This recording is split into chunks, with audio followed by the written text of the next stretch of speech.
नमस्कार, आप देख रहे हैं बागी खबर और मैं विनय निगम। मध्य प्रदेश सरकार ने संतोष वर्मा को सभी पदों से हटा दिया है। बर्खास्तगी का प्रस्ताव केंद्र को भेजा है। विवादित बयान और फर्जी दस्तावेजों के गंभीर आरोप कार्यवाही का आधार बनाया गया है।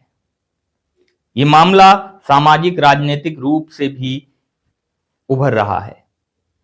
मध्य प्रदेश सरकार ने आईएएस संतोष वर्मा को बर्खास्त करने का प्रस्ताव केंद्र सरकार को भेजा है। दरअसल 12 दिसंबर 2025 को मध्य प्रदेश सरकार ने विवादों में घिरे वरिष्ठ आईएएस अधिकारी संतोष वर्मा को सभी पदों से हटा दिया है और उन्हें बर्खास्त करने का प्रस्ताव राष्ट्रपति और केंद्र सरकार को भेज दिया है। सरकार ने यह कदम तब उठाया जब वर्मा के वायरल वीडियोज और विवादित बयानों ने सामाजिक और राजनीतिक माहौल में भारी आक्रोश उत्पन्न कर दिया। अब आपको बताते हैं कि क्यों हुई बर्खास्तगी की सिफारिश, मुख्य आरोप क्या है। सरकार की ओर से बयान गया है कि विवादित और अनुशासनहीन बयान दिया गया है, जिसमें संतोष वर्मा ने एक सार्वजनिक सभा में ब्राह्मण समाज और महिलाओं के प्रति आपत्तिजनक बयान दिया था, जिसमें आरक्षण के संदर्भ में टिप्पणी विवादित रूप से पेश की गई। यह बयान सोशल मीडिया पर वायरल हुआ और विभिन्न समुदायों में भारी आक्रोश और गुस्सा देखने को मिला।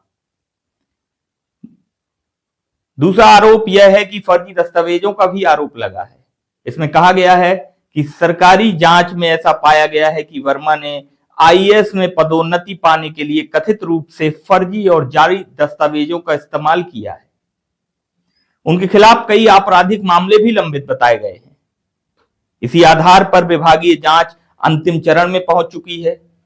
और तीसरा आरोप यह लगाया गया है कि जारी बयान और अदालत पर भी टिप्पणी की गई है। हाल ही में वर्मा ने उच्च न्यायालय समेत अन्य संवैधानिक संस्थाओं पर भी आलोचनात्मक टिप्पणियां की हैं, जिसमें सरकार का सब्र टूट गया और प्रशासनिक स्तर पर कार्रवाई तेज हो गई। वहीं क्या हुआ अब तक, इन कार्रवाइयों के लिए भी आपसे बात करते हैं कि मुख्यमंत्री डॉक्टर मोहन यादव ने मामले को संज्ञान में लिया और आईएएस वर्मा को कृषि विभाग में जो उप सचिव के पद पर थे वहां से हटा दिया गया है। उन्हें किसी विभाग में बिना जिम्मेदारी के सामान्य प्रशासन विभाग में अटैच कर दिया गया है। बर्खास्तगी का प्रस्ताव केंद्र सरकार को भेज दिया गया है, क्योंकि आईएएस अधिकारी को हटाने का अधिकार केवल राष्ट्रपति या केंद्र के पास ही है। उनके खिलाफ चार्जशीट जारी करने की प्रक्रिया भी शुरू हो गई है। सामाजिक प्रतिक्रिया और राजनीतिक प्रतिक्रिया क्या चल रही है, यह भी आपको समझना चाहिए। जी हां, ब्राह्मण समाज सहित कई समुदायों ने वर्मा के बयानों को समाज में वैमनस्यता फैलाने वाला और अनुचित बताया है।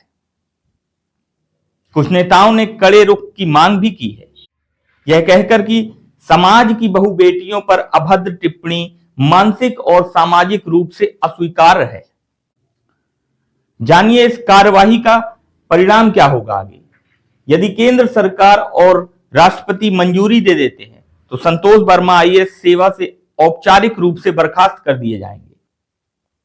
जांच जारी रहेगी और आपराधिक मामलों की सुनवाई न्यायालयों में होगी। यह मामला प्रशासनिक जवाबदेही, सेवा आचार संहिता और सरकारी अधिकारियों के विवादित बयानों पर सरकार की त्वरित कार्रवाई का प्रतीक बन चुका है। इस पूरे मामले में दामोदर यादव ने भी अपनी प्रतिक्रिया दी है। आइए उन्हें भी सुन लेते हैं, क्या बोले दामोदर यादव। कि मध्य प्रदेश की सरकार ने आईएएस संतोष वर्मा के खिलाफ कार्रवाइयां करना शुरू कर दिया है। मैंने देखा अभी कि उनका ट्रांसफर करके उनको पूल में कर दिया है। अब वो बिना किसी विभाग के बैठेंगे, कोई काम नहीं दिया जाएगा। दूसरा, उनके खिलाफ बर्खास्तगी की कार्रवाई तेज कर दी है। मैं दो बातें बड़े स्पष्ट तौर पर कहना चाहता हूं।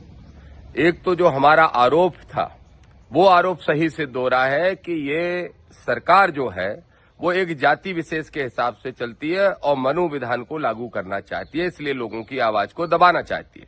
दूसरी बात, मोहन यादव जी से ये अपेक्षा नहीं है कभी कभी आरक्षण के समर्थन की बात करते हैं, न्याय की बात करते हैं, तो फिर ये न्याय है आपका? ऐसा क्या संतोष वर्मा ने अपराध कर दिया? सामाजिक समरसता की बात की। और तीसरी बात मैं कहना चाहूंगा, जितने भी सामाजिक संगठन हैं वो आंदोलन जो कर रहे हैं वो जरा तेजी से करें, इतना समय लगाने की आवश्यकता नहीं है, ताकि ये कार्रवाइयां तत्काल रुक सके, सरकार पर दबाव बन सके।